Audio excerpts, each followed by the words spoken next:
బీజేపీలోకి ఎట్లాగో బీఆర్ఎస్ పొత్తు పెట్టుకుంటుంది, రానున్న ఎన్నికల్లో మళ్ళీ నా సీటు కోల్పోయే పరిస్థితి ఏర్పడుతుంది. సో అందుకే రాజీనామా చేసిన ముందస్తుగా అని చెప్పి గువ్వల బాలరాజు గువ్వుమని కొట్టినట్టు సమాధానం చెప్పిండు ఫోన్లో. ఆడియో చూద్దాం ఒకసారి, రాజీనామా లేఖలో ఏముందో చూద్దాము. సో అంటే ఇక్కడ బీఆర్ఎస్ వాళ్ళు అదిరినట్టు బెదిరినట్టు కూడా ఏమీ అనబడతలేదు కొద్దిగా. కాకపోతే ఇక్కడ ఆలోచించాల్సింది ఏంటంటే గువ్వల బాలరాజుతో పాటు ఇంకా 2-3 అంటే హర్షవర్ధన్ రెడ్డి, తర్వాత మర్రి జనార్దన్ రెడ్డి, సో వీళ్ళు కూడా రాజీనామా చేయబోతున్నారు అన్న విషయం గువ్వల బాలరాజే చెప్తున్నాడు. ఇది ఇంతటితో ఆగదు, నేను రాజీనామా చేసిన తర్వాత వరుస పెట్టి ఇంకొంతమంది ఎమ్మెల్యేలు ఉన్నారు, దాంట్లో మొట్టమొదటిగా మర్రి జనార్దన్ రెడ్డి, ఆ తర్వాత హర్షవర్ధన్ రెడ్డి అని చెప్పి గువ్వల బాలరాజు గారు చెప్తా ఉన్నారు.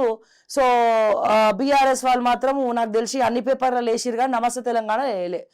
బీఆర్ఎస్ వాళ్ళు మాత్రం లైట్గా తీసుకుంటుంది. ఎంత లైట్గా తీసుకున్నప్పటికీ మనసులోనైతే ఉంటుంది కదా, అరే ఏంద్రబాయ్ ఇట్లా రాజీనామా చేసుకుంటూ పోతున్నారు అన్న ఒక ఫీలింగ్ అయితే ఉంటుంది.